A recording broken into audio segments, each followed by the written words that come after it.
नमस्कार दोस्तों, आपका स्वागत है हमारे चैनल वृंदावन धाम में। दोस्तों, धूप अपने पूरे वेग में थी। वृंदावन की भूमि पर गर्मी का प्रभाव गहरा था, लेकिन वहां के वृक्षों की छाया और यमुना की ठंडी हवा वातावरण को संतुलित बनाए हुए थी। ऐसे ही एक शांत दोपहर में एक युवक अपने अशांत मन के साथ श्री कृष्ण की खोज में निकला था। उसका नाम था आरव। आरव का मन विगत कई महीनों से अत्यंत विचलित था। जीवन के संघर्ष, रिश्तों की जटिलता और भीतर उठते अनगिनत विचारों ने उसकी नींद और शांति दोनों छीन ली थी। वह पढ़ा लिखा था, समझदार भी था, लेकिन उसके पास जो नहीं था वह था मन की स्थिरता। उसने सुना था कि श्री कृष्ण वृंदावन में कभी रहते थे। उन्होंने गोपियों को प्रेम सिखाया, अर्जुन को धर्म और पूरी दुनिया को आत्मा की आवाज सुनना सिखाया। इसलिए आरव चल पड़ा उस दिशा में जहां कभी भगवान ने अपने चरण रखे थे। वह यमुना किनारे पहुंचा और मन ही मन कृष्ण से प्रार्थना करने लगा, हे मधुसूदन, मेरा मन बहुत अशांत है, मुझे मार्ग दिखाइए, मुझे शांति दीजिए। अचानक एक वृद्ध पुरुष, जिनकी आंखों में गहराई थी और चाल में संगीत, उसके सामने प्रकट हुए। वे कोई सामान्य व्यक्ति नहीं थे। आरव ने उन्हें प्रणाम किया। वृद्ध बोले, बेटा, क्या खोज रहे हो? आरव ने कहा, मैं अपने मन की शांति खोज रहा हूं। यह मन किसी एक विचार पर नहीं टिकता। मैं ध्यान करता हूं, पर विचारों की बाढ़ आ जाती है। मैं चुप होता हूं, पर भीतर बहुत कुछ बोलता है। मुझे कुछ समझ नहीं आता। वृद्ध मुस्कुराए। वे बोले, तो चलो, मैं तुम्हें एक कथा सुनाता हूं, श्री कृष्ण की। इस कथा में वह सब कुछ छिपा है जो तुम्हारे अशांत मन को शांत कर सकता है। आरव ध्यान से सुनने लगा। कथा आरंभ हुई। बहुत समय पहले की बात है। महाभारत का युद्ध समाप्त हो चुका था। धर्म की स्थापना हो गई थी, पर शांति फिर भी नहीं थी। युद्ध ने सब कुछ छीन लिया था। भीष्म पितामह मृत्युशैया पर थे। द्रौपदी ने अपने 5 पुत्र खो दिए थे और युधिष्ठिर के मन में अपराध बोध का तूफान था। एक दिन श्री कृष्ण हस्तिनापुर के राजमहल में अकेले बैठे थे। वे शून्य में देख रहे थे, जैसे किसी अनंत विचार में डूबे हों। उसी समय अर्जुन उनके पास आए। कृष्ण, सब कुछ समाप्त हो गया। युद्ध भी, कौरव भी, छल कपट भी, फिर भी मेरा मन शांत नहीं होता। हर दिन मुझे वो क्षण याद आते हैं जब मैंने अपनों पर बाण चलाए थे। क्या यह जीवन अब कभी सामान्य हो पाएगा? कृष्ण ने धीरे से अर्जुन की ओर देखा और कहा, मन तब अशांत होता है जब वह अपने कर्मों को पकड़ लेता है, परिणामों से चिपक जाता है और मैं की भावना से भर जाता है। तो क्या मुझे अपने युद्ध के कर्म भूल जाना चाहिए? अर्जुन ने पूछा। नहीं, कृष्ण बोले, याद रखो, पर बंधो मत। उस युद्ध में तुम्हारा हाथ था, पर उद्देश्य ईश्वर का था। जब तक तुम यह मानते रहोगे कि तुमने किया, तब तक तुम्हारा मन अशांत रहेगा। कृष्ण ने अर्जुन को एक जलकुंभी दिखाई जो यमुना के किनारे बह रही थी। यह देखो अर्जुन, यह जलकुंभी बहती है क्योंकि यह पानी से बंधी नहीं है। यदि यह खुद को किसी एक स्थान पर बांध ले तो या तो वह सड़ जाएगी या बहाव में टूट जाएगी। वैसे ही मन को भी बहने दो, पर बंधने मत दो। अर्जुन मौन हो गया। इसी मौन में एक बड़ा उत्तर छिपा था। अशांत मन को जब शांति मिलती है, वह शब्दों से नहीं, अनुभव से मिलती है। और अनुभव तब आता है जब हम मैं को हटाकर उसकी इच्छा को स्वीकार करते हैं। कथा यहीं खत्म नहीं हुई। एक बार एक गोपी ने कृष्ण से पूछा, कृष्ण, हम तुम्हें प्रेम करते हैं, पर जब तुम सामने नहीं होते तो मन बहुत बेचैन हो जाता है। तब क्या करें? कृष्ण ने मुस्कुराकर कहा, जब मैं सामने नहीं हूं तब भी मैं तुम्हारे भीतर हूं। उस बेचैनी में ही मेरा सबसे सच्चा रूप छिपा है। जब मन बेचैन होता है तब प्रेम जीवित होता है। तो क्या मन की अशांति भी प्रेम का प्रमाण है? गोपी ने पूछा। हां, कृष्ण बोले, पर उस अशांति को समझो, उससे भागो मत। जब तुम उस बेचैनी के केंद्र में पहुंचोगी, तब तुम मुझे पाओगी। वृद्ध ने यहां कथा रोकी और आरव की ओर देखा। अब बताओ, उन्होंने कहा, क्या तुम्हारा मन पहले जैसा है? आरव कुछ क्षणों तक मौन रहा। उसने गहरी सांस ली और कहा, कुछ तो बदला है भीतर। मैं समझ पा रहा हूं कि मेरी बेचैनी ही मेरा द्वार है। तब तक, जब तक मैं उसे प्रेम से देखूं, भय से नहीं। वृद्ध मुस्कुराए। मन अशांत होना पाप नहीं है बेटा।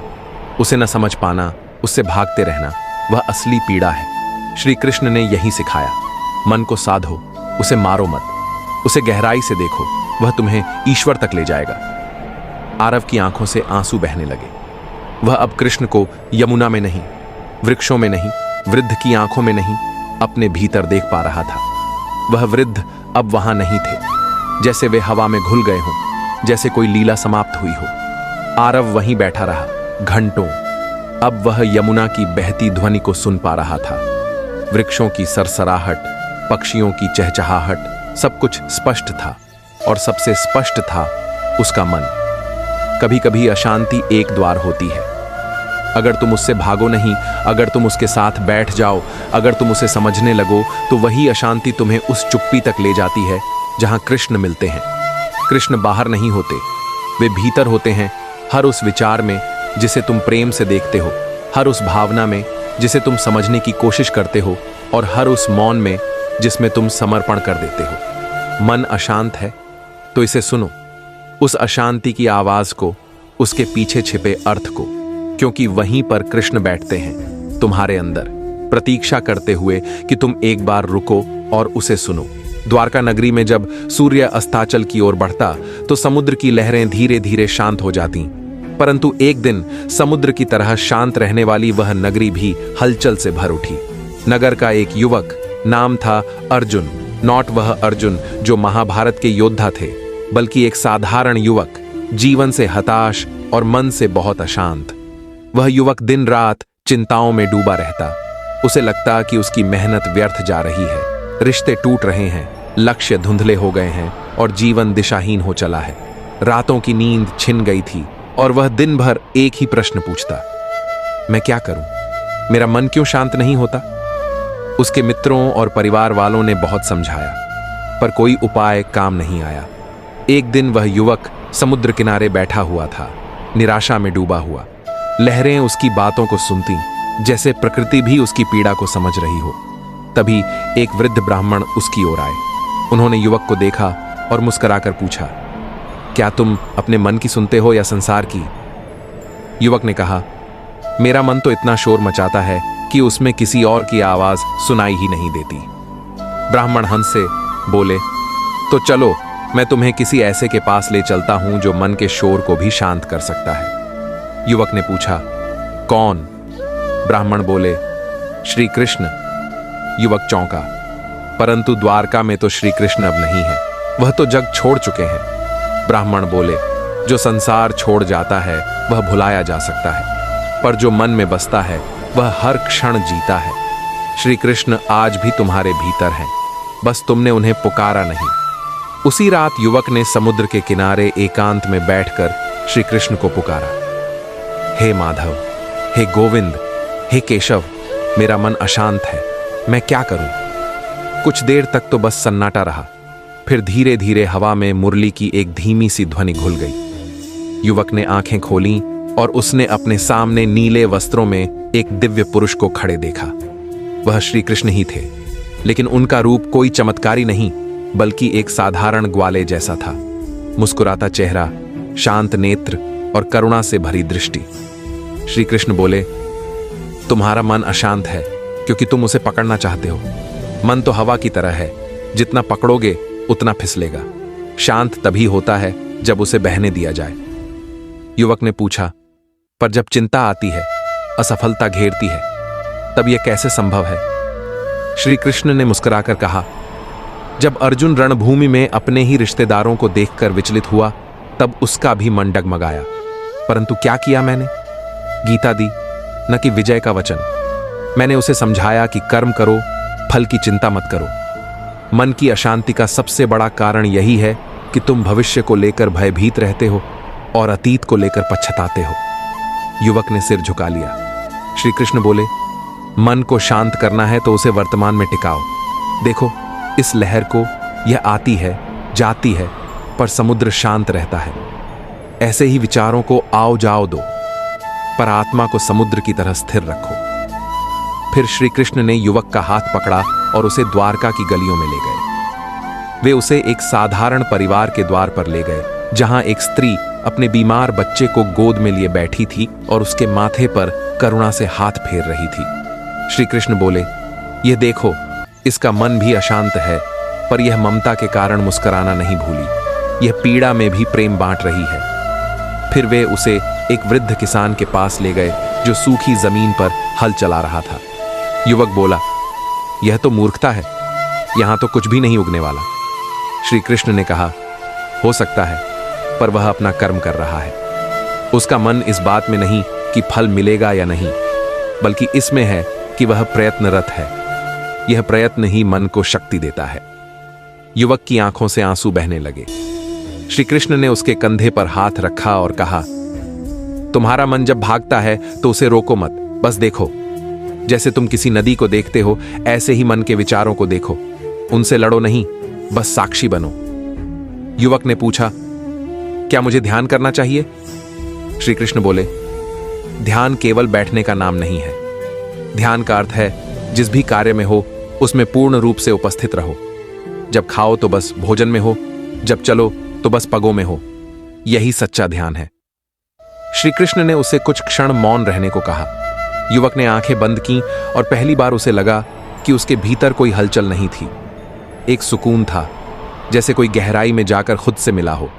श्री कृष्ण बोले, मन को शांत करने का एकमात्र उपाय है स्वीकृति। जीवन जैसा है उसे स्वीकार करो। परिवर्तन तभी आता है जब हम उसे टालना बंद करते हैं। जो अशांति को देखकर कहता है, मैं तुझसे डरता नहीं, वही उसे जीतता है। युवक ने पूछा, क्या जीवन में पीड़ा से मुक्ति नहीं? श्री कृष्ण मुस्कुराए, पीड़ा जीवन का हिस्सा है, पर कष्ट नहीं। कष्ट तब होता है जब हम पीड़ा का विरोध करते हैं। जैसे बारिश को रोक नहीं सकते पर छतरी ले सकते हैं, वैसे ही जीवन की समस्याओं से बच नहीं सकते पर उनका सामना शांति से कर सकते हैं। तभी अचानक वह दृश्य लुप्त हो गया। युवक ने पाया कि वह पुनः समुद्र किनारे बैठा है, परंतु अब उसका चेहरा शांत था। उसकी सांसें गहरी थीं और आंखों में कोई गहराई झलक रही थी, जैसे श्री कृष्ण अब बाहर नहीं, भीतर आ बसे हों। अगले कुछ दिनों में युवक ने अपनी दिनचर्या बदल दी। वह सुबह समुद्र के किनारे बैठता, आंखें बंद करता, सांसों की गति महसूस करता और हर उस विचार को आने देता जो आना चाहता था, फिर धीरे से उसे जाने देता। वह अब अपने हर कार्य में उपस्थिति लाने लगा। अगर वह जल पीता तो हर बूंद को महसूस करता, भोजन करता तो स्वाद पर ध्यान देता, लोगों से बात करता तो उनकी आंखों में देखता। धीरे धीरे उसके भीतर एक परिवर्तन आने लगा। जो पहले उसे क्रोधित करता था, अब वह उसे मुस्कान में बदल देता। जो पहले उसे डराता था, अब वह उसे चुनौती मान लेता। उसका मन अब शोर नहीं करता, बल्कि जैसे कोई बांसुरी बजती हो, वैसे भीतर एक मधुर संगीत गूंजता।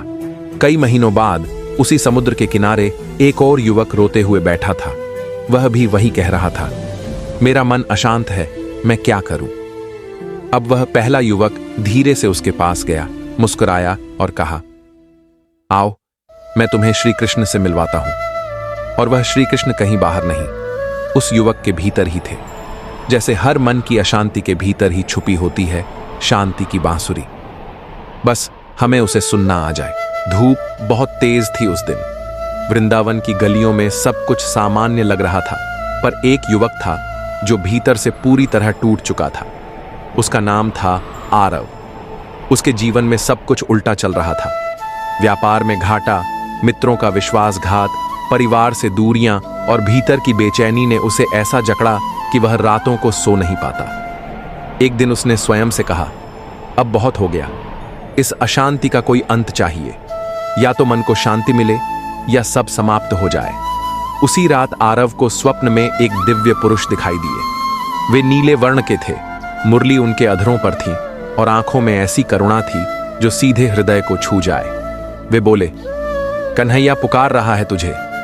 वृंदावन की उसी यमुना किनारे आ जा जहां कभी मन भी नाच उठता था। आरव की नींद टूटी, पर हृदय में कुछ बदल चुका था। उसने तय किया वह वृंदावन जाएगा, श्री कृष्ण से उत्तर मांगेगा। अगली सुबह वह वृंदावन की ओर निकल पड़ा।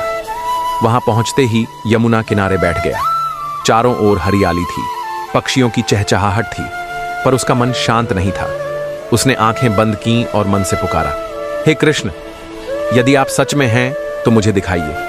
मुझे बताइए कि यह मन इतना अशांत क्यों है, क्यों इसे चैन नहीं मिलता। कुछ ही क्षणों में एक वृद्ध ब्राह्मण वहां आ पहुंचे। उनकी चाल धीमी थी पर आंखों में गहराई थी। वे मुस्कुराते हुए बोले, मन अशांत है तो तू वृंदावन चला आया, अच्छा किया। पर अब क्या तू वास्तव में जानना चाहता है शांति कहाँ है? आरव ने आश्चर्य से देखा। आपको कैसे पता मैं क्या सोच रहा हूं? ब्राह्मण बोले, तू नहीं जानता, पर जो पुकारता है वह सुना जाता है। तू अब चल मेरे साथ, मैं तुझे एक स्थान पर ले चलता हूं। वे दोनों यमुना पार करते हुए एक प्राचीन मंदिर पहुंचे। वहां कोई मूर्ति नहीं थी, केवल एक श्वेत प्रकाश में डूबा कक्ष था। ब्राह्मण बोले, यह श्री कृष्ण का मंदिर है, पर बिना मूर्ति के। यहां तुझे उत्तर मिलेंगे, पर प्रश्न करने से नहीं, मौन रहने से। आरव कुछ न समझ सका, पर मौन होकर बैठ गया। कुछ पल बाद ब्राह्मण बोले, पहला उत्तर जानना चाहता है तो सुन। जब मन अशांत होता है तब वह भविष्य के भय और अतीत के पश्चाताप में उलझा होता है। उसे वर्तमान में लाना ही सबसे पहला समाधान है। श्री कृष्ण ने अर्जुन से यही कहा था युद्ध भूमि में कि तू अपने कर्म पर ध्यान दे, फल की चिंता छोड़। मन की अशांति तुझसे वह ध्यान छीन लेती है। आरव ने पूछा, तो क्या मैं बस कर्म करता रहूं और परिणाम की चिंता ना करूं? पर यह कैसे संभव है? ब्राह्मण बोले, जब तू अपने कर्तव्य को ईश्वर को अर्पित कर देता है तब मन का भार हल्का हो जाता है। श्री कृष्ण ने यही गीता में कहा, मां कर्मफल हेतुर्भु। जब तू हर कार्य को अर्पण कर देता है तब अशांति का कोई स्थान नहीं बचता।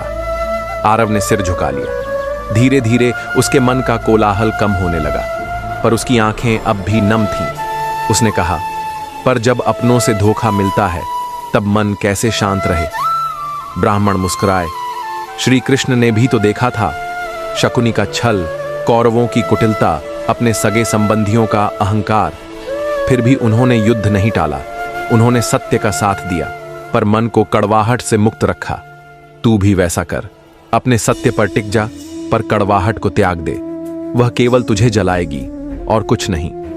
उस क्षण आरव की आंखों से आंसू बहने लगे, पर इस बार वे आंसू दुख के नहीं थे, वे जैसे आत्मा की सफाई कर रहे थे।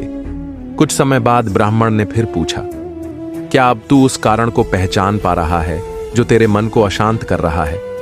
आरव ने कहा, हां, अब मैं समझने लगा हूं। मैं हर बात को नियंत्रित करना चाहता था, लोग मुझे समझें, परिस्थितियां मेरे अनुसार हों, मेरे सपने वैसे ही पूरे हों जैसे मैंने सोचा था। जब ऐसा नहीं हुआ तो मन में तूफान उठने लगे। ब्राह्मण बोले, यही है सबसे बड़ा बंधन, नियंत्रण का मोह। श्री कृष्ण ने कभी परिणाम पर अधिकार की बात नहीं की, केवल प्रयास पर। तू नियंत्रक नहीं है, केवल माध्यम है। जब तू यह मान लेता है कि ईश्वर नियंता है तब तू साधक बन जाता है, और तब अशांति तुझसे दूर हो जाती है। आरव को लगने लगा मानो वह कोई नया जीवन पा रहा है। उस दिव्य मंदिर में मौन का अर्थ अब उसे समझ आने लगा था। तभी वह वृद्ध ब्राह्मण उठ खड़े हुए। उन्होंने कहा, अब तू अंतिम सत्य सुन। मन की अशांति तब भी बनी रहती है जब तू स्वयं को केवल शरीर, नाम, प्रतिष्ठा और इच्छाओं से जोड़ता है। पर जब तू जानता है कि तू आत्मा है, शुद्ध, शांत, नित्य और निर्मल, तब अशांति का कोई अस्तित्व नहीं बचता। आरव ने आंखें बंद की और पहली बार उसे भीतर एक दिव्य अनुभव हुआ। उसे ऐसा लगा मानो कोई बांसुरी बज रही हो उसके भीतर। वह स्वर उसकी आत्मा को छू रहा था। आंखें खोलते ही उसने देखा, वह ब्राह्मण वहां नहीं थे, केवल एक मोरपंख जमीन पर रखा था। वह समझ गया, श्री कृष्ण स्वयं आए थे। उसके मन की पुकार सुनकर वे उसकी शांति के मार्गदर्शक बन गए थे। अब आरव लौट गया, पर वह पहले जैसा नहीं था। अब वह हर सुबह ध्यान करता, श्री कृष्ण को स्मरण करता और जो कुछ करता ईश्वर को अर्पित करता। समय बदला, परिस्थिति भी बदली, पर जो सबसे सुंदर परिवर्तन हुआ वह आरव का मन था। अब वह शांत था, स्थिर था और श्री कृष्ण के प्रेम में डूबा हुआ था। यदि तुम्हारा मन भी अशांत है तो तुम भी यमुना किनारे न सही, पर अपने भीतर उस मंदिर तक जा सकते हो जहां कोई मूर्ति नहीं, केवल शांति का उजाला है। जहां श्री कृष्ण स्वयं मौन में उत्तर देते हैं, वहां जाओ, बैठो, स्वयं से मिलो और जानो कि मन की अशांति कोई अभिशाप नहीं, केवल मार्ग का संकेत है। यह पुकार है श्री कृष्ण की ओर लौटने की, क्योंकि जहां कृष्ण है वहां मन का नर्तन है अशांति नहीं, धूप तीव्र थी। हवा थकी हुई सी और वृंदावन की गलियों में एक असमंजस भरा युवक चला जा रहा था। उसका नाम था अरण्य। उसके मन में विचारों का तूफान चल रहा था। ना वो चैन से बैठ पा रहा था, ना सो पा रहा था, और ना ही किसी से खुलकर बात कर पा रहा था। उसकी आंखें बाहर की दुनिया को नहीं देख रही थीं, बल्कि भीतर की हलचल से जूझ रही थी। अरण्य एक समय पर बड़ा होनहार विद्यार्थी था। उसके विचार गहरे थे और उसका लक्ष्य साफ था। जीवन में कुछ बड़ा करना है, कुछ ऐसा जिससे संसार को उसकी आवश्यकता महसूस हो। लेकिन जैसे जैसे समय बीता, जिम्मेदारियां, असफलताएं और मन की उलझनें उसे घेरती गईं। एक दिन वह अपने पिता से बोला, पिताजी, मेरा मन बहुत अशांत है। मैं क्या करूं? कहीं चैन नहीं है, कुछ अच्छा नहीं लगता।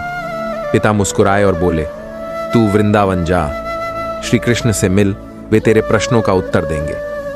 अरण्य को यह बात पहली बार में हास्यास्पद लगी। श्री कृष्ण तो युगों पहले हो चुके हैं, अब मैं कैसे उनसे मिलूं?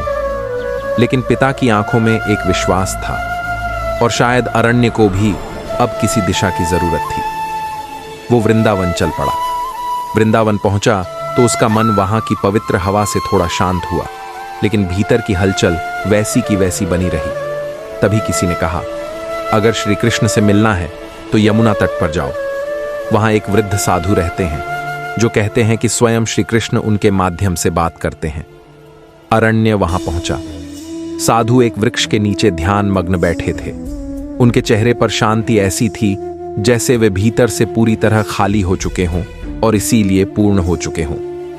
अरण्य उनके पास बैठा, कुछ देर चुप रहा और फिर बोला, स्वामी जी, मेरा मन बहुत अशांत है, मैं क्या करूं? साधु ने अपनी आंखें खोली और धीमे स्वर में बोले, यदि मन अशांत है तो श्री कृष्ण को सुनो। कैसे सुनो? अरण्य ने पूछा।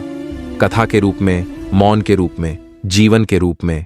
श्री कृष्ण की बातें हर जगह गूंजती हैं, बस उन्हें सुनने का अभ्यास करना पड़ता है। फिर साधु ने अरण्य को एक कथा सुनाई, जिसे सुनकर अरण्य का जीवन बदल गया। कथा प्रारंभ हुई। एक समय की बात है। महाभारत युद्ध समाप्त हो चुका था। युधिष्ठिर राजा बन चुके थे, लेकिन अश्वत्थामा द्वारा उत्तरा के गर्भ पर किया गया ब्रह्मास्त्र प्रहार उन्हें व्यथित कर चुका था।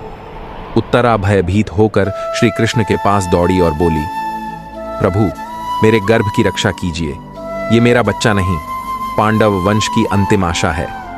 श्री कृष्ण ने अपनी दिव्य दृष्टि से देखा और मुस्कुरा दिए। उन्होंने अपने तेज से गर्भ में पल रहे बालक की रक्षा की। वह बालक ही आगे चलकर राजा परीक्षित बना।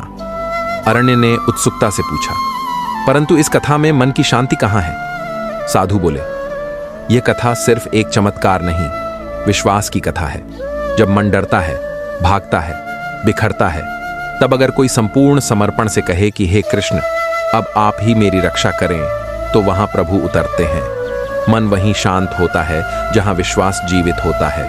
अरण्य कुछ देर चुप रहा। साधु ने आगे कहा, कृष्ण सिर्फ युद्ध के रथ के सारथी नहीं थे, वे अर्जुन के मन के सारथी भी बने। जब अर्जुन मोह में था, तब उन्होंने गीता कही। गीता कोई किताब नहीं, मन की दशा का समाधान है। अरण्य ने पूछा, तो क्या मैं गीता पढ़ूं? साधु बोले, पढ़ो जरूर, लेकिन पहले सुनो, अपने भीतर की आवाज को सुनो। मन अशांत तब होता है जब वह स्वयं से दूर चला जाता है। श्री कृष्ण सिखाते हैं, अधिकार में रहो, फल की चिंता मत करो। मन तभी शांत होता है जब वह वर्तमान में टिकता है, भविष्य के भय या भूत के पश्चाताप में नहीं। अरण्य की आंखों में अब थोड़ी चमक आ गई थी। साधु ने कहा, कृष्ण का जीवन देखो, वे माखन चुराते हैं, रास रचाते हैं, लेकिन वहीं कुरुक्षेत्र में गंभीरता से धर्म का मार्ग दिखाते हैं। उनके जीवन का हर पक्ष यह बताता है कि जीवन में संतुलन जरूरी है। हर भाव को जियो, लेकिन उसमें डूबो मत। अरण्य ने धीरे से पूछा, स्वामी जी, कभी कभी लगता है जैसे सब बेकार है, कोई उद्देश्य नहीं बचा है, ऐसे में क्या करूं? साधु मुस्कुराए। तब श्री कृष्ण का वह पक्ष याद करो जब वे रणभूमि के मध्य अर्जुन से कहते हैं, कर्म करो, परिणाम मेरे ऊपर छोड़ो। यह भाव तुम्हें जीवन की निरर्थकता से उठाकर कर्तव्य की भूमि पर खड़ा करेगा। अरण्य अब एकदम शांत हो गया था। साधु ने कहा, कल एक बार फिर यमुना किनारे आना, मैं तुम्हें एक और कथा सुनाऊंगा। अगले दिन अरण्य फिर गया। साधु ने यह कथा सुनाई। एक बार एक किसान श्री कृष्ण के पास गया और बोला, प्रभु, मैं बहुत परिश्रम करता हूं, लेकिन फिर भी सुखी नहीं हूं। मन हमेशा चिंता में रहता है। कृष्ण ने मुस्कुराकर कहा, जाओ, एक दिन मेरे नाम का स्मरण करते हुए हल चलाओ और उस दिन कुछ मत बेचो, कुछ मत कमाओ, बस मेरे साथ चलो। किसान ने वैसा ही किया। दिन भर वो खेत में काम करता रहा, लेकिन हर बार जब मन विचलित होता वो कृष्ण कहता। दिन बीता और रात में वो प्रभु के पास गया और बोला, प्रभु, आज अजीब बात हुई। ना कोई थकान हुई, ना ही कोई चिंता, जैसे हर काम में कोई तुम्हारे साथ था। कृष्ण ने कहा, वही तो जीवन का रहस्य है। जब तुम हर काम में मुझे जोड़ते हो तब काम कर्म नहीं, भक्ति बन जाता है, और जहां भक्ति है वहां अशांति नहीं टिकती। अरण्य की आंखें नम हो गईं। उसने पहली बार जाना कि मन की शांति बाहर नहीं, भीतर है, और श्री कृष्ण उस भीतर के मौन में छिपे हुए हैं। वह साधु के चरणों में गिर गया और बोला, स्वामी जी, अब मैं समझ गया। जब मन अशांत हो तब श्री कृष्ण को सुनना चाहिए, उनकी गीता, उनकी मुस्कान, उनके कर्म, उनका मौन। साधु बोले, अब जा पुत्र, और अपने भीतर के कृष्ण को खोज। उन्हें बस पुकारो, वे अवश्य उत्तर देंगे। अरण्य लौट चला। वही वृंदावन की गली, वही धूप, वही हवा, लेकिन अब उसके मन में हलचल नहीं थी। भीतर कोई राग गूंज रहा था, श्री कृष्ण का नाम, जो अब उसके हर विचार में, हर सांस में बस गया था। क्योंकि जब मन बहुत अशांत हो तो श्री कृष्ण को सुनना चाहिए। द्वारका नगरी का आकाश उस दिन कुछ अलग ही लग रहा था, जैसे बादलों की कोई उदासी हवा में घुल गई हो। समुद्र की लहरें भी सामान्य से अधिक बेचैन लग रही थीं। यह बेचैनी सिर्फ प्रकृति तक सीमित नहीं थी। द्वारका के राजमहल में भी एक युवा राजकुमार अपने विचारों में खोया बैठा था। उसका नाम था अरुण। वह श्री कृष्ण का भांजा था, लेकिन उससे कहीं बढ़कर वह उनका प्रिय शिष्य भी था। अरुण एक ऐसा युवक था जिसे राज्य की सारी सुविधाएं मिली थीं, परंतु उसका मन कभी भी स्थिर नहीं रह पाया। जब भी वह ध्यान करने बैठता, उसके भीतर असंख्य विचार उमड़ते घुमड़ते रहते। कभी अतीत की कोई घटना उसे सताती, तो कभी भविष्य की चिंता उसे डराती। वह हर उस वस्तु से थक चुका था जो बाहर से सुख देती थी, लेकिन भीतर खालीपन छोड़ जाती थी। वह महलों से, युद्धों से, विजय उत्सवों से, और यहां तक कि अपने पद और प्रतिष्ठा से भी ऊब चुका था। उसे कुछ और चाहिए था, कुछ ऐसा जो उसके मन को स्थायी शांति दे सके। एक दिन जब उसकी अशांति चरम पर थी, वह सीधा श्री कृष्ण के पास पहुंचा। प्रभु तब रत्न जड़ित सिंहासन पर नहीं, बल्कि एक साधारण पत्थर पर बैठे समुद्र की लहरों को देख रहे थे। अरुण ने उनके पास जाकर धीरे से कहा, मामा श्री, मेरा मन बहुत अशांत है, मुझे कुछ समझ नहीं आता। सब कुछ होते हुए भी मैं खाली हूं। इस जीवन का क्या अर्थ है? इस मन को शांति कब और कैसे मिलेगी? श्री कृष्ण ने उसकी ओर देखा, मुस्कुराए और बोले, आओ, समुद्र की लहरों के पास बैठो। मैं तुम्हें एक कहानी सुनाता हूं जो तुम्हारे प्रश्न का उत्तर नहीं देगी, बल्कि तुम्हारे भीतर उत्तर को जगाएगी। अरुण उनके पास बैठ गया। समुद्र की लहरें जैसे उनकी बातों की साक्षी बन रही थीं। श्री कृष्ण ने कहना शुरू किया, बहुत समय पहले की बात है।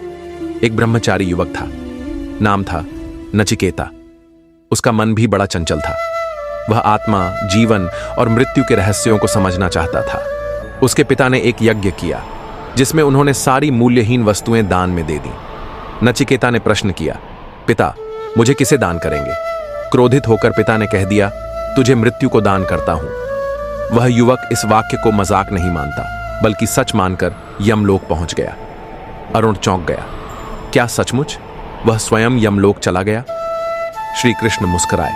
हां, वह इतना गंभीर था अपने प्रश्नों को लेकर कि मृत्यु के पास भी पहुंच गया। यमराज ने जब देखा कि एक बालक 3 दिन से द्वार पर भूखा प्यासा बैठा है, तो वे प्रभावित हुए। उन्होंने उसे 3 वर मांगने का अधिकार दिया। नचिकेता ने एक वर में अपने पिता की प्रसन्नता मांगी, दूसरे में अग्निविद्या और तीसरे वर में आत्मा का रहस्य। अरुण ने पूछा, फिर यमराज ने क्या उत्तर दिया? यमराज ने पहले उसे बहुत प्रलोभन दिए, धन, यश, सुंदर अप्सराएं, लंबी उम्र, लेकिन नचिकेता अडिग रहा। तब यमराज ने कहा, मनुष्य का मन ही उसका मित्र है और मन ही उसका शत्रु। जो मन पर विजय पाले वही सच्चा विजेता है। आत्मा वह नहीं जो आंख से देखी जा सके, वह है जो देखने वाले के भीतर है। श्री कृष्ण थोड़ी देर शांत हो गए, फिर बोले, अरुण, जब मन अशांत होता है तो वह अतीत में भागता है या भविष्य की चिंता करता है, लेकिन आत्मा वह तो साक्षी है, वह तो बस है। अरुण ने धीरे से कहा, तो क्या मैं आत्मा नहीं हूं? तुम हो, लेकिन तुमने अपने आप को शरीर, नाम, विचार, भावनाओं और इच्छाओं से जोड़ लिया है। जैसे कोई व्यक्ति पानी में चंद्रमा का प्रतिबिंब देखकर उसे असली चंद्रमा समझ ले, वैसे ही तुम अपने मन को ही मैं समझ बैठे हो। अरुण ने सिर झुका लिया। मन उसकी आंखों से बहने लगा। श्री कृष्ण ने आगे कहा, क्या तुमने कभी ध्यान से देखा है कि जब कोई विचार आता है तो वह टिकता नहीं, वह आता है फिर चला जाता है, लेकिन जो उसे देख रहा है वह नहीं जाता, वह तो साक्षी भाव में निरंतर बना रहता है, वही तुम हो। अरुण अब कुछ समझने लगा था, परंतु फिर भी उसका मन व्याकुल था। उसने पूछा, लेकिन जब मन बहुत वेग से दौड़ता है तब क्या करें? श्री कृष्ण ने मुस्कुराते हुए समुद्र की ओर इशारा किया। लहरें चाहे जितनी भी ऊंची क्यों ना हो, समुद्र की गहराई शांत रहती है। वैसे ही तुम अपने भीतर उतर जाओ। बाहर का कोलाहल है, लेकिन भीतर मौन है। उस मौन को सुनो। फिर श्री कृष्ण ने अपनी बांसुरी उठाई और एक मधुर राग बजाया। वह राग ऐसा था कि जैसे समय ठहर गया हो। समुद्र की लहरें भी शांत हो गईं। अरुण की आंखें बंद हो गईं और उसकी सांसें धीमी हो गईं। पहली बार उसने अपने भीतर एक नीरव संगीत को सुना, जिसे शब्द नहीं कहा जा सकता। वहां न विचार थे न भावनाएं, बस एक अनुभव था। कुछ समय बाद जब बांसुरी थमी, अरुण की आंखें नम थीं। उसने कहा, मामा श्री, यह क्या था? श्री कृष्ण ने उत्तर दिया, यह वह मौन था जिसमें संपूर्ण ब्रह्मांड की ध्वनि है। जब तुम उस मौन में डूबते हो तो मन स्वयं शांत हो जाता है। तब न कोई प्रश्न रह जाता है, न उत्तर की जरूरत, बस अनुभव बचता है। अरुण अब प्रतिदिन प्रभु के साथ बैठता, ध्यान करता, मौन सुनता। धीरे धीरे उसका मन स्थिर होने लगा। अब उसे बाहरी वस्तुओं से उतनी आशा नहीं थी, क्योंकि उसे भीतर का मार्ग मिल चुका था। एक दिन श्री कृष्ण ने कहा, अब तुम तैयार हो अरुण, जाओ और इस मौन को अपने जीवन में जियो। यह मत समझो कि अशांति बुरी है, वह भी एक संदेश है कि अब समय आ गया है भीतर जाने का। अरुण ने प्रणाम किया और जैसे ही वह महल की ओर लौटा, वह अरुण नहीं था जो वहां आया था। उसका चेहरा शांत था, उसकी आंखों में गहराई थी और उसके हाव भाव में वह स्थिरता थी जो केवल आत्मा के साक्षात्कार से आती है। वह जहां भी जाता, लोग उससे प्रभावित हो जाते। जब कोई उससे कहता, मेरा मन बहुत अशांत है, तो वह मुस्कुराता और कहता, तुम मौन को सुनो, बाहर की ध्वनियों से नहीं, भीतर के संगीत से जुड़ो। समय बीतता गया और द्वारका में उसे मौन का योगी कहा जाने लगा। उसने किसी को प्रवचन नहीं दिए, लेकिन उसका मौन ही सबसे बड़ा उपदेश था। यह कथा केवल अरुण की नहीं है, यह हर उस व्यक्ति की है जिसका मन अशांत होता है। जब तुम्हारा मन भी दौड़ रहा हो, भाग रहा हो, चिंताओं में डूबा हो, तब रुक जाओ, गहरी सांस लो और अपने भीतर के मौन को सुनो, क्योंकि वहां श्री कृष्ण आज भी बांसुरी बजा रहे हैं, तुम्हें बुला रहे हैं अशांति से शांति की ओर, द्वंद्व से एकत्व की ओर और मन के कोलाहल से आत्मा के मौन की ओर। द्वारका के शांत वातावरण में एक युवक आया। उसकी आंखों में गहराई थी, लेकिन चेहरा थकान और तनाव से भरा हुआ था। शरीर पर धूल जमी थी और मन में ऐसा तूफान था जो उसकी आत्मा को भीतर ही भीतर तोड़ रहा था। उसका नाम था अनुराग। उसने संसार के हर कोने में शांति खोजी थी, पहाड़ों पर, जंगलों में, साधुओं के पास, महलों में और यहां तक कि अंधकार की गोद में भी, लेकिन उसे शांति नहीं मिली थी। अब वह द्वारका आया था, श्री कृष्ण से मिलने, अंतिम आशा के रूप में। राजमहल के द्वार पर खड़े रक्षक उसे अंदर नहीं जाने दे रहे थे, लेकिन जब कृष्ण को पता चला कि कोई यात्री आत्मिक व्यथा में उनके दर्शन का इच्छुक है, उन्होंने स्वयं बुलवा भेजा। अनुराग जब कृष्ण के सामने पहुंचा तो वह कुछ कह नहीं पाया, वह बस चुपचाप खड़ा रहा। कृष्ण ने मुस्कुराकर उसकी ओर देखा। तुम कुछ कहना चाहते हो, पर शब्द तुम्हारे साथ नहीं चल रहे, कृष्ण बोले। अनुराग की आंखों से अश्रु बह निकले। उसने कांपते स्वर में कहा, मधुसूदन, मेरा मन बहुत अशांत है। मैं कहीं भी चैन नहीं पा सका। क्या आप मुझे शांति दे सकते हैं? कृष्ण थोड़ी देर तक मौन रहे, फिर बोले, तुम्हें जो चाहिए वह तुम्हारे भीतर है, लेकिन तुम उसे बाहर खोज रहे हो। चलो मेरे साथ। कृष्ण अनुराग को लेकर समुद्र तट की ओर चल पड़े। रास्ते भर वे दोनों चुप रहे। समुद्र की लहरें जैसे किसी अनसुने रहस्य की कहानी सुना रही थीं। कृष्ण एक पत्थर पर बैठ गए और अनुराग को पास बैठने का संकेत दिया। समुद्र को देखो, कृष्ण बोले। ऊपर से अशांत दिखता है, लेकिन गहराई में पूर्ण शांति है। तुम्हारा मन भी समुद्र जैसा है। सतह पर हलचल है, लेकिन भीतर शांति का अथाह स्रोत है। लेकिन भगवान, अनुराग बोला, मैं जितना भीतर उतरने की कोशिश करता हूं, उतना ही खो जाता हूं। विचारों की बाढ़ मुझे बहा ले जाती है। कृष्ण मुस्कुराए, तो विचारों से लड़ो मत, उन्हें बहने दो, लेकिन तुम अपने केंद्र को पकड़ो। जो बहता है वह तुम नहीं हो, तुम वह हो जो देख रहा है। अनुराग कुछ समझा, कुछ नहीं। कृष्ण ने उसकी ओर देखा और बोले, मैं तुम्हें एक कथा सुनाता हूं, अर्जुन की। अनुराग ध्यान से सुनने लगा। जब महाभारत का युद्ध प्रारंभ होने वाला था, अर्जुन के मन में भी वही हलचल थी जो आज तुम्हारे भीतर है। वह मोह, भय और शंका से भर गया था। उसने अपने धनुष को छोड़ दिया और कहा, हे केशव, मैं युद्ध नहीं कर सकता। उसका मन भ्रमित था। मैंने उसे केवल उपदेश नहीं दिए, बल्कि उसे उसकी आत्मा का दर्पण दिखाया। उसे बताया कि वह शरीर नहीं, आत्मा है। उसे यह समझाया कि परिणाम की चिंता मत करो, अपने कर्तव्य का पालन करो। जब मन भ्रमित हो तब बुद्धि को दृढ़ करो। जब मन अशांत हो तब उसे जानो, उससे भागो मत। अनुराग बोला, लेकिन जब विचार दुखद हों, भयावह हों, तब क्या करें? कृष्ण बोले, जब अंधेरा हो तो क्या तुम उससे लड़ते हो या दीपक जलाते हो? दीपक जलाते हैं। अनुराग बोला, ठीक वैसे ही जब मन अंधकार से भर जाए तब ध्यान का दीपक जलाओ। विचारों से युद्ध नहीं होता, केवल प्रकाश से होता है। वह प्रकाश है ध्यान, स्वीकृति और आत्मचिंतन। अनुराग ने पूछा, ध्यान कैसे करूं भगवान? मेरा मन तो एक जगह टिकता ही नहीं। मन का काम है भटकना, कृष्ण बोले, लेकिन आत्मा का काम है जागना।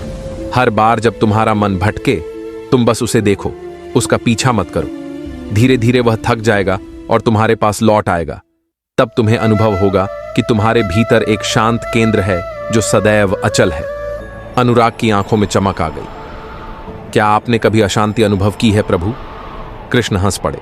अशांति तो संसार का स्वभाव है, लेकिन मैं उस बिंदु पर स्थित हूं जहां सब कुछ आता है और चला जाता है, पर मैं वहीं स्थिर रहता हूं। जैसे आकाश, उसमें बादल आते हैं, बारिश होती है, तूफान उठते हैं, लेकिन आकाश कभी नहीं बदलता। तुम वही आकाश हो। लेकिन मैं बार बार उस अशांति में डूब जाता हूं। अनुराग बोला, डूबो, कृष्ण बोले, पर जागरूकता के साथ। जब तुम डूबते हुए भी जागरूक रहो, तब तुम पाओगे कि वास्तव में तुम कभी डूबे ही नहीं थे। फिर वे दोनों मौन हो गए। समुद्र की लहरों ने मानो अब उत्तर देना शुरू किया था। कृष्ण ने फिर कहा, तुम्हारे भीतर जो हलचल है वह इसलिए है क्योंकि तुम अपने स्वभाव के विरुद्ध जी रहे हो। जब तक तुम अपने सत्य को नहीं जान लेते, तब तक यह अशांति बनी रहेगी, और तुम्हारा सत्य तुम्हारी आत्मा की पुकार में है। उसे सुनो। कैसे सुनूं? अनुराग ने पूछा। मौन होकर। जब तुम मौन हो जाते हो, तब भीतर की आवाज स्पष्ट सुनाई देने लगती है। मन का शोर कम होते ही आत्मा का संगीत बजने लगता है। उनकी बातों में एक ऐसा स्पर्श था जो केवल शब्दों से नहीं, अनुभव से उपजा था। कृष्ण उठे और बोले, अब चलो, तुम्हें एक और जगह ले चलूं। वे दोनों एक वन में पहुंचे जहां आर्षि मुनि ध्यान में लीन थे। देखो इन्हें, कृष्ण बोले, इनका शरीर वन में है, पर मन भीतर के बगीचे में है। अनुराग ने पूछा, तो क्या शांति पाने के लिए मुझे भी सन्यासी बनना होगा? सन्यास शरीर का नहीं, मन का होता है, कृष्ण बोले। तुम संसार में रहकर भी वैरागी हो सकते हो, यदि तुम अपने भीतर स्थित आत्मा से जुड़ जाओ। क्या मुझे भी गीता जैसा ज्ञान मिलेगा? अनुराग ने पूछा। गीता तुम्हारे भीतर है, कृष्ण बोले। हर बार जब तुम अपने भीतर उतरते हो, तुम एक नई गीता को जन्म देते हो। अर्जुन कोई और नहीं, तुम्हारा ही एक पक्ष है जो भ्रमित है, और मैं तुम्हारे भीतर का वह सत्य हूं जो मार्ग दिखाता है। अनुराग अब शांत था। उसका चेहरा पहले की तुलना में अधिक स्थिर लग रहा था। कृष्ण ने उसे पास बुलाया और कान में कहा, जब मन अशांत हो तो खुद से एक प्रश्न पूछो, क्या मैं यह हूं?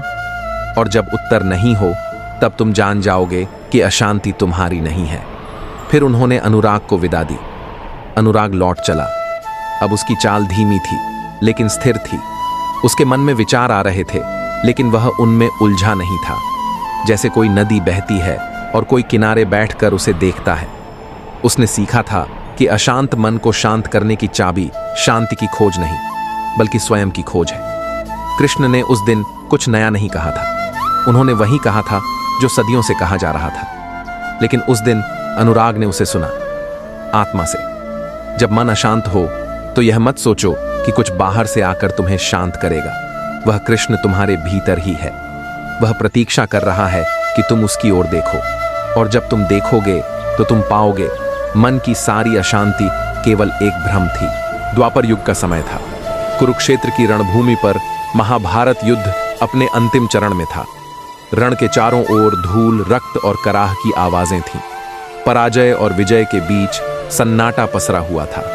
उसी सन्नाटे के बीच एक योद्धा अपने रथ से उतरा और युद्ध भूमि से दूर एक विशाल वट वृक्ष के नीचे बैठ गया। यह योद्धा था अर्जुन। वही अर्जुन जिसने गीता का उपदेश सुना था। वही अर्जुन जिसकी आत्मा श्री कृष्ण के ज्ञान से बार बार पुनर्जीवित होती रही थी। परंतु आज उसके मन में फिर एक बार वैसा ही अशांत तूफान उठ खड़ा हुआ था जैसा युद्ध के आरंभ में हुआ था। अर्जुन के हाथ कांप रहे थे, मन व्याकुल था। वह युद्ध नहीं हार रहा था, वह खुद को हारता जा रहा था। चारों ओर अपनों की चिताएं जल रही थीं। दुर्योधन की सेना पराजित हो चुकी थी, परंतु अर्जुन का मन अशांति की आग में झुलस रहा था। वह आत्मग्लानि से घिर चुका था। जिन लोगों को उसने अपनी आंखों से खेलते कूदते देखा था, आज उन्हीं को उसने अपने तीरों से भेद दिया था। उसकी आत्मा रो रही थी। उसी क्षण एक शांति की मंद बयार चली और उसने अनुभव किया कि कोई उसकी पीठ पर हाथ रख रहा है। अर्जुन ने धीरे से पलट कर देखा। श्री कृष्ण मुस्कुरा रहे थे। वही नील वर्ण, वही मधुर मुस्कान, वही करुणा से भरी दृष्टि। अर्जुन ने कुछ कहने की चेष्टा की, पर श्री कृष्ण ने उसे रोक दिया। वे धीरे से बोले, अर्जुन, मन अशांत है ना? अर्जुन ने आंखें बंद कर लीं और सिर हाँ में हिलाया। श्री कृष्ण ने कहा, आओ, आज मैं तुम्हें एक और कथा सुनाता हूं। एक ऐसी कथा जो शायद आज तुम्हारे मन को वह शांति दे सके जो इसे चाहिए। श्री कृष्ण बोले, बहुत समय पहले की बात है। एक युवा ब्राह्मण था जिसका नाम था नचिकेता। वह अत्यंत जिज्ञासु था, परंतु उसका मन अत्यधिक व्याकुल रहता था। उसका हृदय हर समय प्रश्नों से भरा रहता था। मृत्यु क्या है? आत्मा कौन है? जीवन का लक्ष्य क्या है? नचिकेता ने अपने पिता से प्रश्न पूछे, पर उत्तर न मिला। उसने मुनियों से प्रश्न किए, पर समाधान न मिला। तब उसने निश्चय किया कि जब तक वह स्वयं मृत्यु के देवता यमराज से उत्तर नहीं पाएगा, वह शांत नहीं होगा। अर्जुन, सोचो, उस बालक की जिज्ञासा कितनी गहरी रही होगी कि वह स्वयं मृत्यु के द्वार पर जा पहुंचा। पर यमराज उसके आने से प्रसन्न नहीं थे। उन्होंने उसे 3 वरदान मांगने को कहा। पहला, पिता की प्रसन्नता। दूसरा, स्वर्ग का ज्ञान। और तीसरे वरदान में नचिकेता ने मांगा आत्मा और मृत्यु का रहस्य। यमराज ने उसे बहुत समझाया, बहकाया, धन और सौंदर्य के प्रलोभन दिए, पर नचिकेता डिगा नहीं। अंततः यमराज ने उसे आत्मा का सत्य बताया कि आत्मा अजर, अमर, अविनाशी है, जो केवल देह बदलती है, आत्मा नहीं। अब सोचो अर्जुन, जब एक बालक यह जान सकता है कि आत्मा अमर है, तब तुम जो स्वयं युद्ध धर्मी हो, रणधीर हो, तुम्हें क्यों व्यथा हो रही है? क्यों तुम्हारा मन अशांत है जब तुम जानते हो कि मृत्यु केवल शरीर की होती है?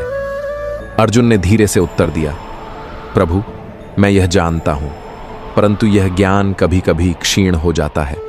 जब अपनों की चीखें सुनाई देती हैं, जब भाई पर भाई तीर चलाता है, तब यह बोध खो जाता है। श्री कृष्ण ने मुस्कुराते हुए कहा, अर्जुन, मन सागर की तरह है। जब तूफान आता है तो उसकी सतह पर उठती लहरें दिखाई देती हैं, पर गहराई में वही सागर शांत होता है।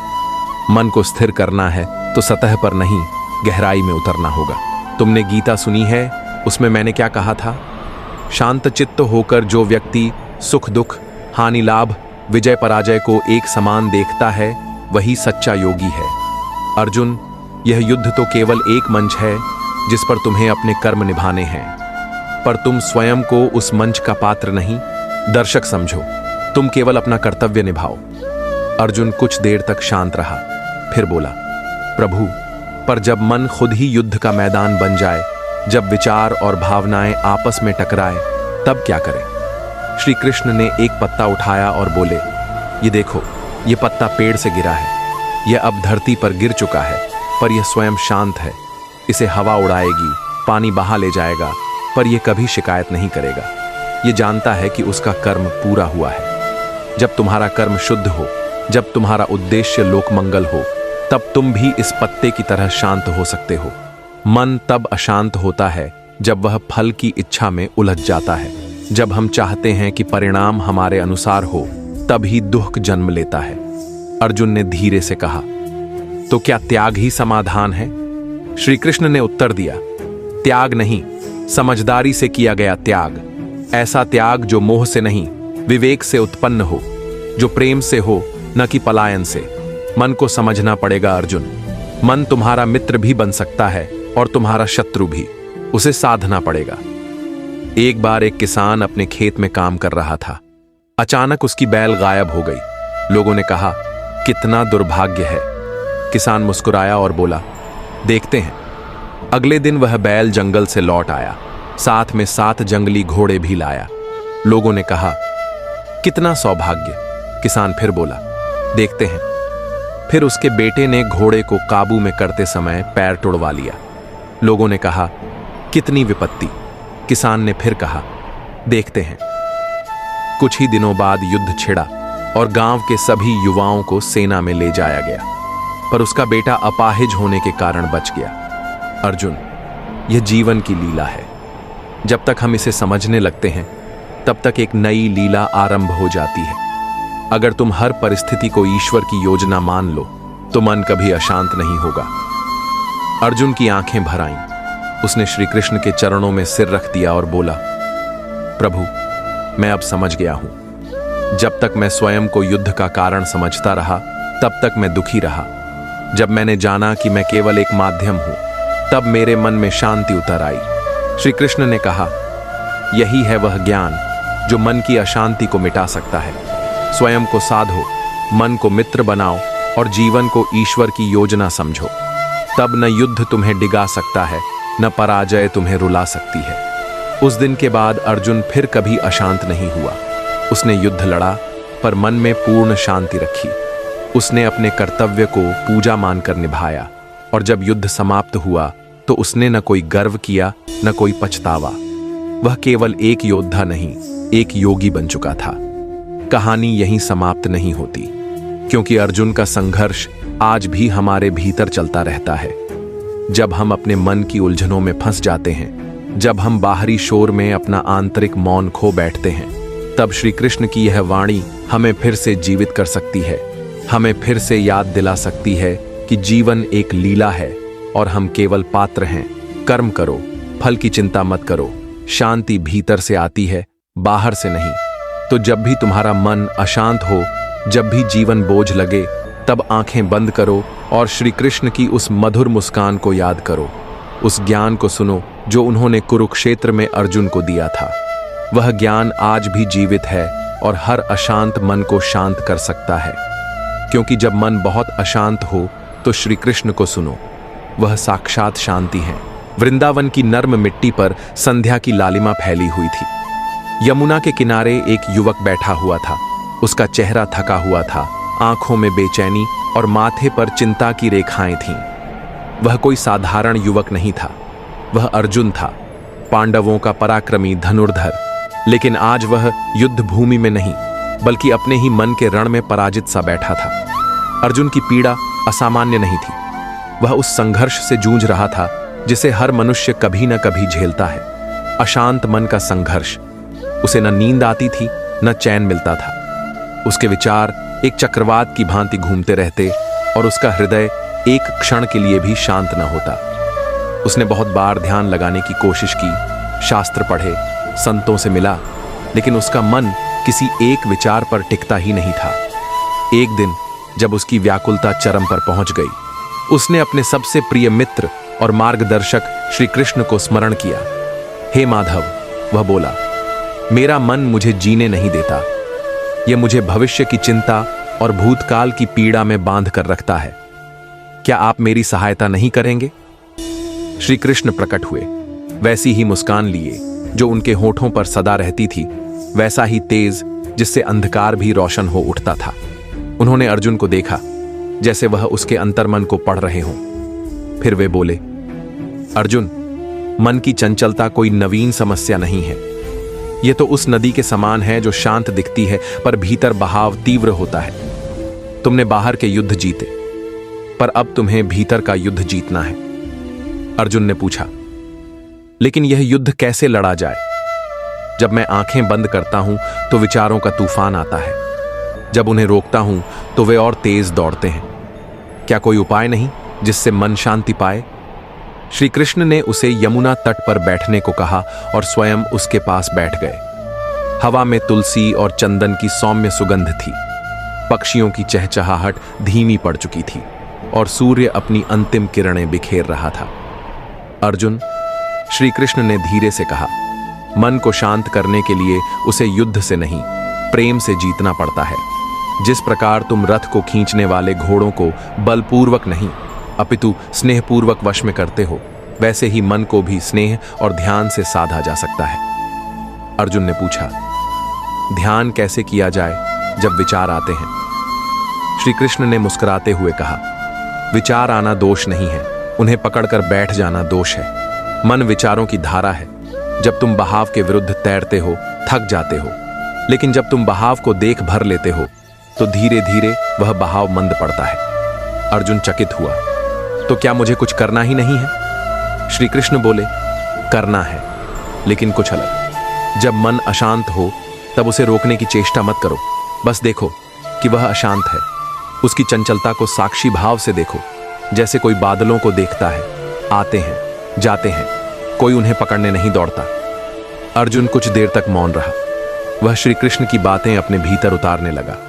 तभी श्री कृष्ण ने उसकी ओर देखा और एक कथा सुनाई। एक समय की बात है, वे बोले, एक संत जंगल में ध्यान लगाते थे। उनका शिष्य भी साथ रहता था। शिष्य का मन अत्यंत चंचल था। वह संत से शिकायत करता, गुरुदेव, जब मैं ध्यान करने बैठता हूं तो मेरा मन 100 दिशाओं में दौड़ता है। संत मुस्कुराते और कहते, जाने दो, दौड़ने दो। पर शिष्य को यह उत्तर समझ नहीं आता। एक दिन संत ने उसे एक पात्र दिया जिसमें दूध भरा था और कहा, इसे गांव तक ले जाओ, पर ध्यान रहे कि एक बूंद भी छलके नहीं। शिष्य गया और लौटा। संत ने पूछा, तुमने रास्ते में क्या देखा?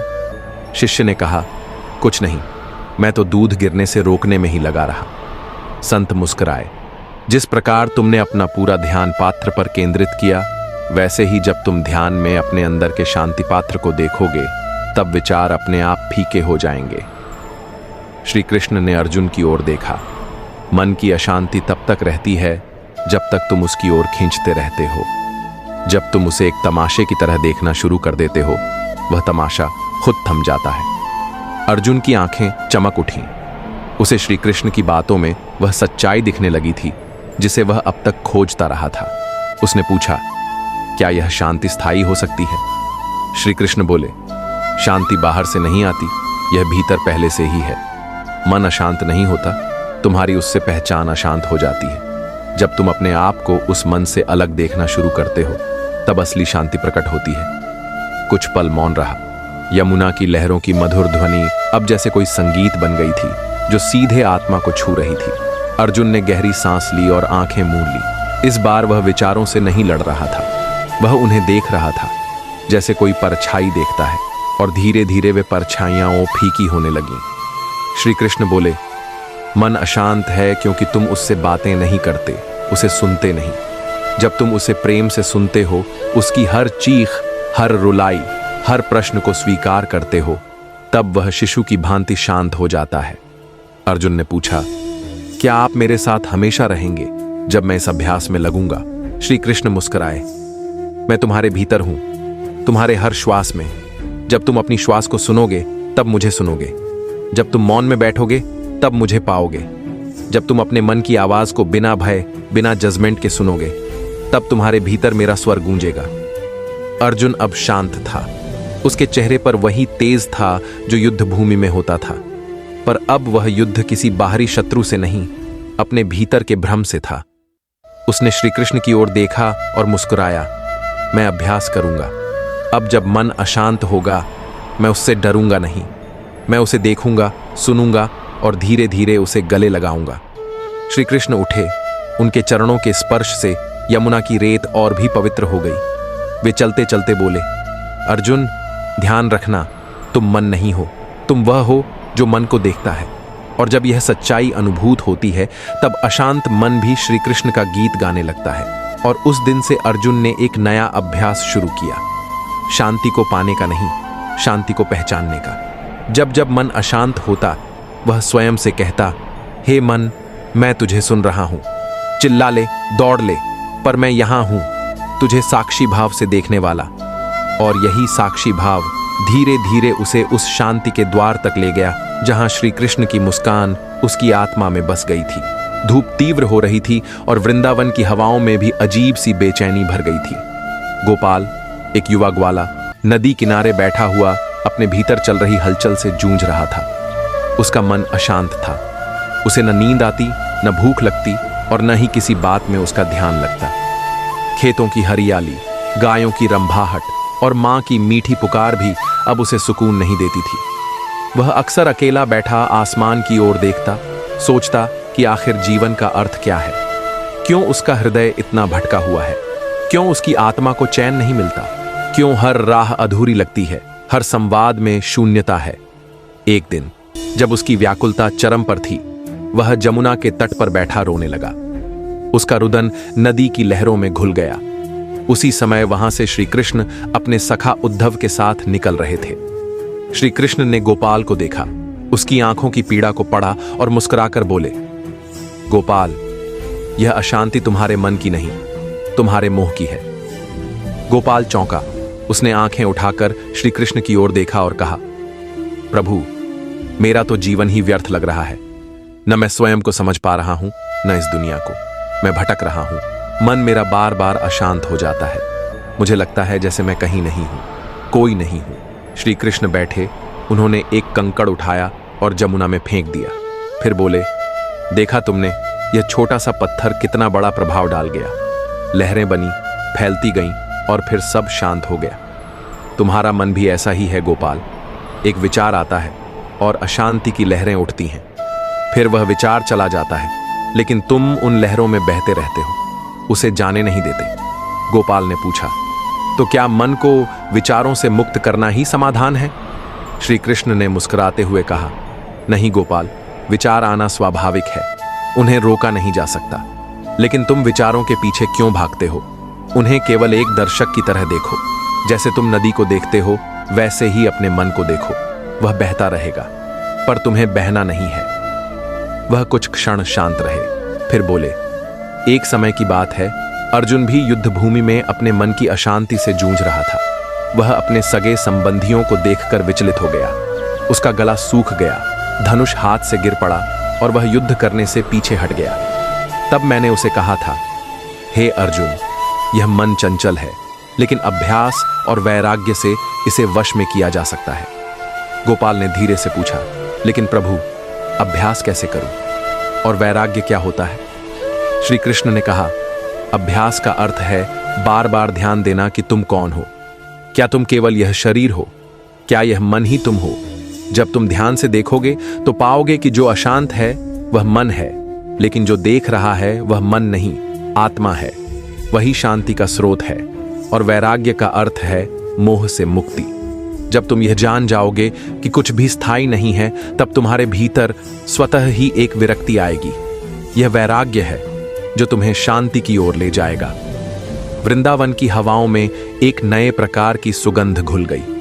गोपाल जैसे किसी गहरे बंधन से मुक्त हो रहा था।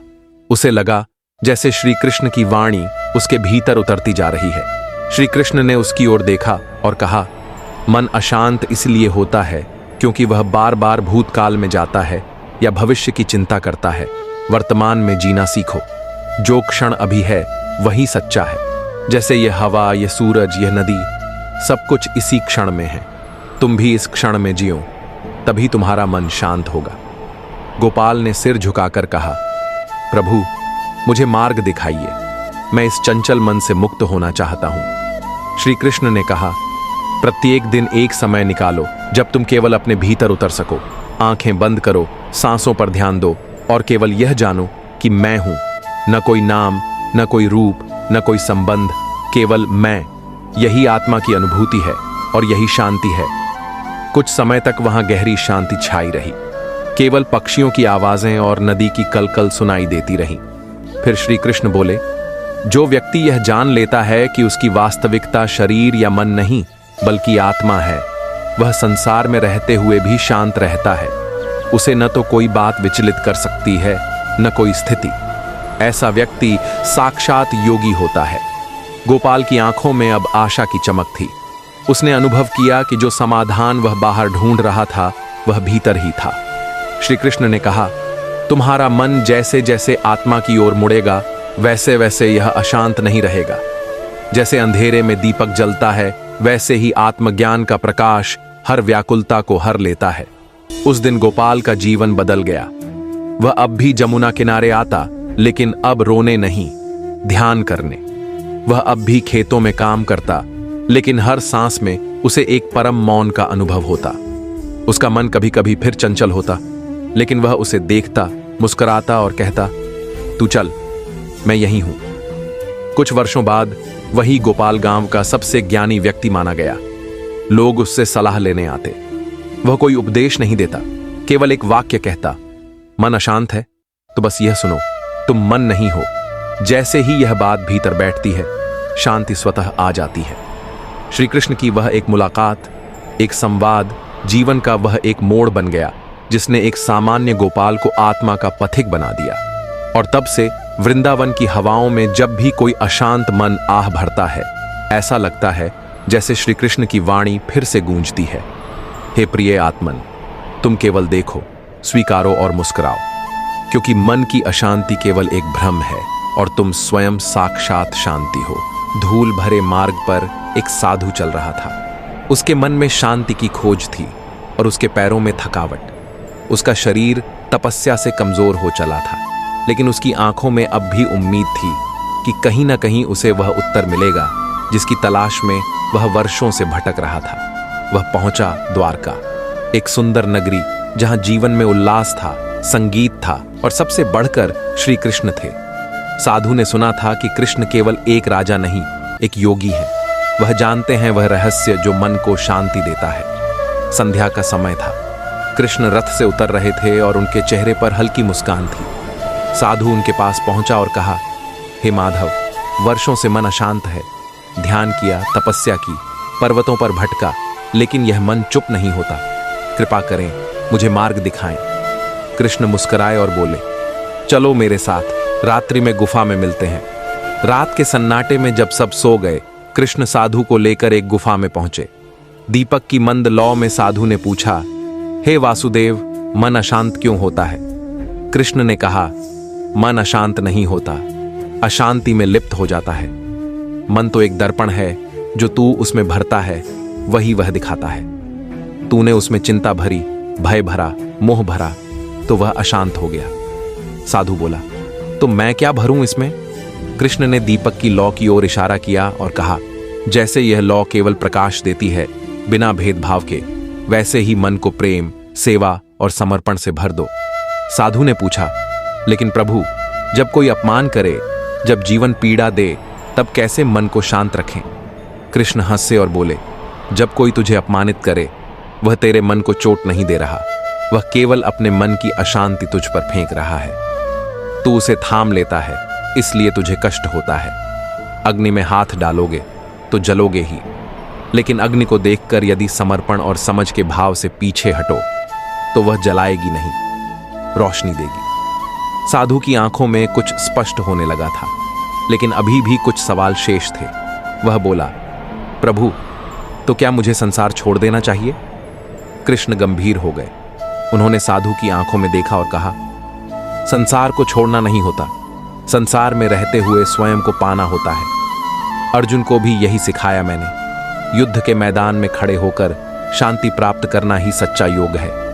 भागने से मन शांत नहीं होता, बल्कि जीवन के संग लड़कर, जागकर, समझकर ही वह शांत होता है। साधु ने धीरे से आंखें बंद की। उसे लगा जैसे भीतर कुछ बदल रहा है। वर्षों से जो तूफान भीतर चल रहा था वह अब थमने लगा था। कृष्ण ने कहा, मन तब शांत होता है जब वह अपने स्वरूप में लौटता है। तू आत्मा है, तू शुद्ध है, तू ब्रह्म है। जब तू इसे भूलता है तभी मन अशांत होता है। साधु ने आंखें खोली। उसने पूछा, हे प्रभु, यह आत्मा क्या है? मैं कौन हूं? कृष्ण ने मुस्कुराकर कहा, जैसे नदी का जल सागर से आता है और सागर में ही लौटता है, वैसे ही तू मेरे ही अंश से उत्पन्न हुआ है। तू जब स्वयं को शरीर मान बैठता है तब तू सीमित हो जाता है। जब तू समझता है कि तू आत्मा है तब मन की सभी सीमाएं टूट जाती हैं। साधु की आंखों से आंसू बहने लगे। वह चुपचाप श्री कृष्ण के चरणों में बैठ गया। कृष्ण ने उसका सिर सहलाया और कहा, अब तू उठ, जीवन में लौट। जो तूने पाया है उसे दूसरों में बांट। मन को शांत करने का सबसे सुंदर मार्ग यही है। प्रेम बांटो, सेवा करो और उस परम का स्मरण करते रहो। साधु ने सिर झुकाया और गुफा से बाहर निकल पड़ा। अब वह वही साधु था, लेकिन उसका चेहरा बदल चुका था। अब उसमें शांति थी, स्थिरता थी और एक अलौकिक तेज था। वर्षों बीत गए। वह साधु अब एक गुरु बन गया था। लोग दूर दूर से उससे मिलने आते थे। वह किसी को उपदेश नहीं देता था, केवल चुपचाप बैठता और लोग उसकी मौन उपस्थिति में ही शांति अनुभव करते। एक दिन किसी शिष्य ने पूछा, गुरुदेव, आपने मन की अशांति को कैसे हराया? उसने मुस्कुराकर कहा, मैंने श्री कृष्ण की आंखों में स्वयं को देखा। जब मैंने देखा कि मैं उनके अंश से उत्पन्न हुआ हूं, तो यह जान गया कि जो प्रेम, जो शांति, जो करुणा उनमें है वही मुझ में भी है। बस उस क्षण से मन शांत हो गया। शिष्य ने पूछा, क्या श्री कृष्ण अब भी तुम्हारे साथ हैं? गुरु ने कहा, वे कभी गए ही नहीं। जब तुम प्रेम करते हो, जब तुम क्षमा करते हो, जब तुम भीतर उतरते हो, तब वे वहीं होते हैं, तुम्हारे साथ, तुम्हारे भीतर। मन अशांत होता है क्योंकि हम बाहर देखते हैं, भीतर नहीं। हम परिणाम चाहते हैं, प्रयास नहीं करते। हम दूसरों को बदलना चाहते हैं, स्वयं को नहीं। हम उस शांति को बाहर ढूंढते हैं जो केवल भीतर मिलती है। श्री कृष्ण हमें याद दिलाते हैं कि जब जीवन कठिन हो, जब मन बेचैन हो, जब रात्रि लंबी लगे, तो रुक जाओ, स्वयं को देखो और उस एक क्षण को पकड़ लो जहां तुम मैं नहीं, केवल अस्तित्व हो। उस क्षण में तुम कृष्ण हो, वही माधव, वही मोहन, वही गोपाल। और जब यह समझ आ जाती है तब तुम संसार में होते हुए भी संसार से परे हो जाते हो। तब मन शांत हो जाता है क्योंकि वह जान जाता है कि अब उसे कुछ भी नहीं चाहिए, न सम्मान, न धन, न सुख। अब उसे केवल वह मधुर अनुभव चाहिए जो कृष्ण के नाम में है, कृष्ण के भाव में है और कृष्ण की कृपा में है।